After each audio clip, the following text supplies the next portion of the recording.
¿Cómo pensarías que sería la primera imagen de Jesús? Obviamente Jesús es la figura histórica más importante de todos los tiempos.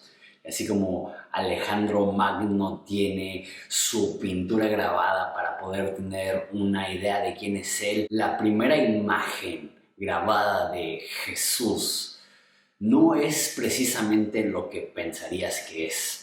Es un grafiti llamado Alexémonos adora a su Dios. Y es una imagen tallada en una escuela en Roma de un soldado romano con una mano elevada en adoración y un hombre crucificado. Y este hombre está desnudo, el hombre crucificado, con una cabeza de un asno, con una cabeza de un burro. Y la inscripción dentro de la misma imagen dice: Alexémonos adora a su Dios.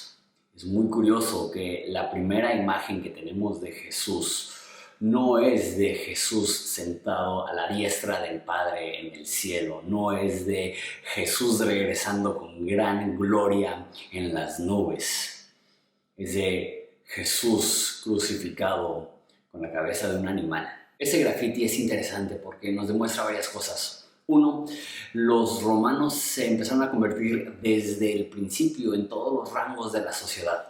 La mayoría de aquellas personas que eran cristianos eran mujeres, niños y esclavos, eso nos dicen historiadores. Sin embargo, desde el Nuevo Testamento vemos que se convierten en soldados romanos. Y en esta imagen, que tiene la fecha más o menos entre el año 100 y 200 después de Cristo, vemos que hay un soldado romano adorando a su Dios. Eso nos muestra el crecimiento en el cristianismo, inclusive dentro del ejército, las burlas que habían dentro del ejército. Y vemos la expansión fenomenal del cristianismo a lo largo del Imperio Romano. La segunda cosa que veo es que ser perseguido no siempre significa ser un mártir, a veces significa ser un meme.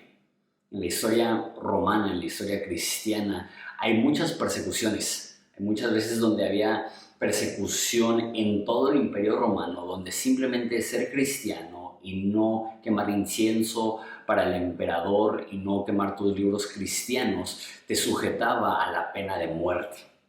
Pero no siempre era así. Había muchos tiempos donde el ser cristiano no te provocaba el peligro de que pierdas tu vida. Pero los primeros cuantos cientos de años del cristianismo, ser cristiano provocaba una oposición de la cultura. Se burlaban de ti.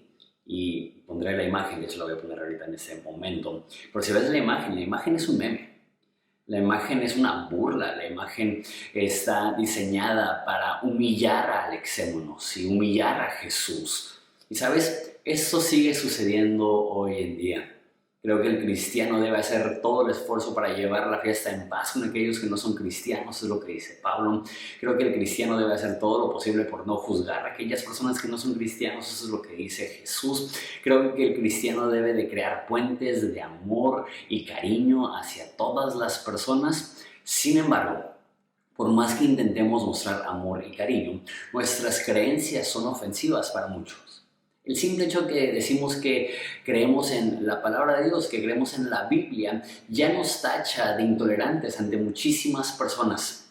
Ser cristiano significa que va a haber cierto tipo de persecución dentro de la cultura en la cual vivimos. Ahora, eso no significa que en México vas a perder tu vida, probablemente sí hay lugares donde la oposición al cristianismo es tal, quizá en algunas zonas rurales donde puede ser peligroso ser cristiano, pero en México es poco probable que ser cristiano sea cuestión de vida o muerte, pero normalmente sí es cuestión de perder a veces la honra, de perder algunas amistades. Conozco personas cuyas familias no les hablan por ser cristianos, y eso es difícil, pero nos unimos al ejemplo de personas a lo largo de miles de años que han sido objetos de burla, que lo han hecho con gusto porque adoran a Jesús. Y eso me lleva a mi último punto, tercer punto: la cruz es un objeto de miseria.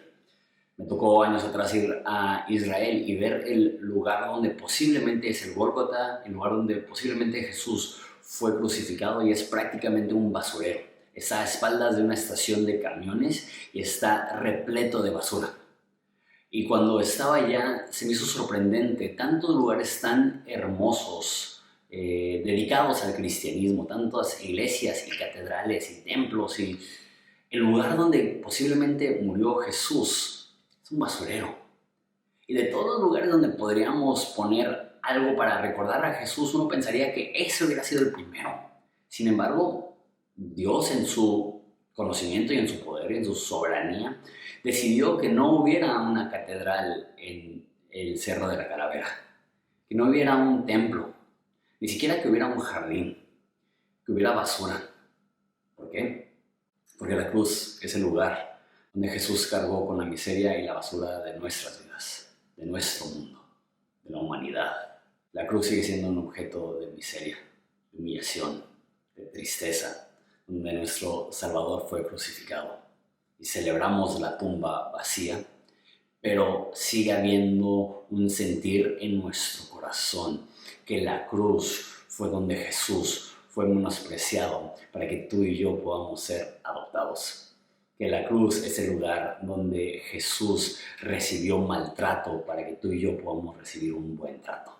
Que la cruz es el lugar donde Jesús pasó la miseria para que tú y yo podamos entrar en su gloria. El examen nos demuestra que desde el principio del cristianismo ya había persecución, a veces no con palabras, a veces con la pluma, que la cruz es un lugar que hasta la fecha representa una humillación, pero que tú y yo podemos participar en adorar a un Dios que ante los ojos